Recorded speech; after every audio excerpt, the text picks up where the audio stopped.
Je vous emmène aujourd'hui à la cathédrale Notre-Dame du Puy-en-Velay. Nous sommes sur une colline, vous voyez que pour y monter, c'est pas facile, que des petites rues très raides. Ça, c'est l'évêché et on rentre par la porte dite de Thore. Donc c'est vraiment très spécial parce que ce n'est pas la porte centrale. Vous comprendrez tout à l'heure. Voilà donc ce clocher, cette très vieille cathédrale du XIIe siècle. Il est 7 heures du matin, la cathédrale est pleine et une messe commence pour les pèlerins qui ensuite vont partir vers Saint-Jacques de Compostelle. Mais revenons à l'origine de cette vieille cathédrale. Pendant que je vous raconte cette belle histoire, alors regardez l'intérieur de cette cathédrale qui est assez brute, assez énorme. Mon éclairage est très mauvais, mais j'ai fait ce que j'ai pu. Voilà donc la pierre sur laquelle s'est couchée vers 350 une dame de Cessac. Elle souffrait de fièvre et elle avait une apparition de la Vierge qui lui demanda d'aller s'allonger sur la pierre du mont Anis. Elle y alla et pendant qu'elle était allongée, elle eut une deuxième vision. Cette fois-ci, la Vierge lui demandait d'aller voir l'évêque pour lui demander la construction d'un sanctuaire. Alors, elle alla voir l'évêque, Évodius, et le sanctuaire marial fut décidé.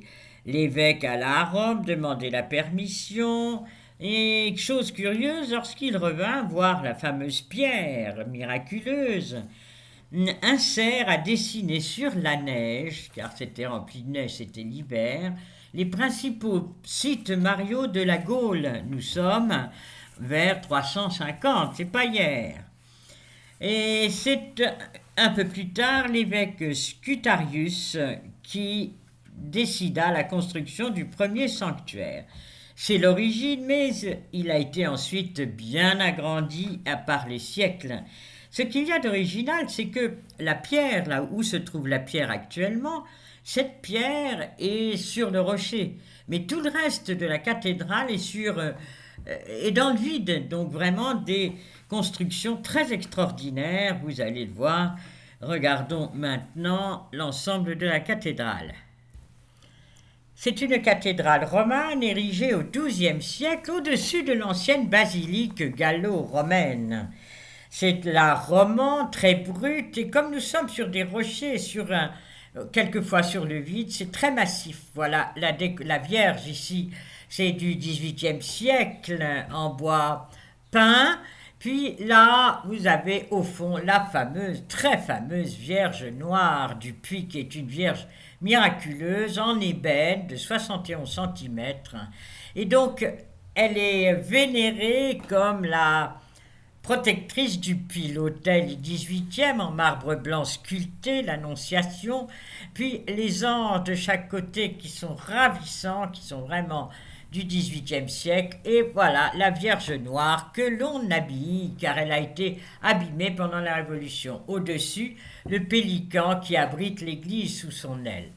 La chapelle du Saint-Sacrement, une autre Vierge en bois et noire, elle aussi très ancienne. On ne connaît pas l'origine de cette Vierge. Plusieurs thèses existent. C'est peut-être une Vierge copte qui vient d'Égypte, ou peut-être est-ce une Vierge égyptienne, la déesse Isis et Horus sur ses genoux. C'est vraiment très oriental. Un tableau très ancien avec du XVe siècle, flamand, avec les donateurs, les deux parents et l'enfant, et qui offre ce tableau à Notre-Dame du Puy. Dans les croisées du transept, dans les deux transepts, des petites chapelles comme cela, elles aussi romanes, c'est vraiment très ancien, avec des fresques encore du XIIIe siècle. L'une représente la Vierge et l'Assomption de la Vierge. Vous voyez, il ne reste quand même pas grand-chose. Et l'autre, un peu mieux conservé, avec le martyre de Sainte Catherine, brûlé sur sa roue, enfin, avec l'empereur qui est là à gauche, tout à fait à gauche, et qui regarde le supplice. D'autres tableaux ici, il s'agit de processions à l'époque de Louis XIII, avec ce qu'on appelait le corps constitué à l'époque, c'est-à-dire les échevins et tous ceux qui dirigeaient la ville à cette époque, car depuis très très longtemps, le pèlerinage existe, le 15 août. Un autre tableau très ancien, de Renaissance, du XIIIe siècle flamand, un évêque lui aussi ancien, dont le gisant est dans une petite chapelle, un grand tableau sur un autre mur de plus de 2 mètres de large qui représente la procession pour remercier le ciel d'avoir protégé le puits de la peste. Nous sommes en 1635. Un document certifie l'histoire de ce tableau. Puis la sacristie est utilisée comme magasin, mais aussi comme réserve de trésor, avec ses Christ en ivoire de jansénistes, et puis les 2 anges en bois sculptés dorés, et à l'intérieur la crosse d'un évêque carolingien, c'est excessivement ancien, croix de procession, ange en bois sculpté du 18e, bien ciré, statue de saint, tableau de la Vierge, la Saint-Augustin en bois doré. L'orgue est à 2 faces, c'est tout à fait extraordinaire, il est presque au milieu de l'église et pas au fond collé contre un mur. C'est en 1689 qu'Arnaud de Béthune, évêque du Puy, commande à Jean Eustache l'orgue à 2 faces.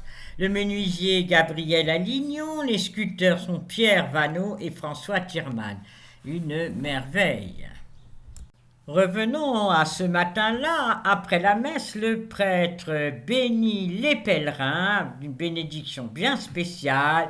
Il bénit le bourdon, le pèlerin, la route, enfin tout pour que ces pèlerins soient heureux. Regardez, ils sont bénis. C'est alors que le sol de la nef centrale s'ouvre. Regardez, les plaques sont en train de se soulever de chaque côté. Tous les pèlerins sont autour, ils sont des centaines. Le sacristain court vite ouvrir les portes. Et voilà, c'est le grand départ de ces pèlerins pour Saint-Jacques de Compostelle. La porte s'ouvre, mais avant de partir, il faut qu'ils récupèrent leur sac à dos. Et ça, vraiment, c'était curieux à voir. Toutes les nefs étaient remplies de sacs à dos. Il y avait des pèlerins de tous âges, même avec des enfants, quelquefois petits, voilà. Ils se préparent pour le grand départ. Donc certains feront la route en quelques mois, d'autres en quelques années, un petit peu chaque année. Enfin, tout est permis pourvu qu'on arrive un jour à Saint-Jacques de Compostelle.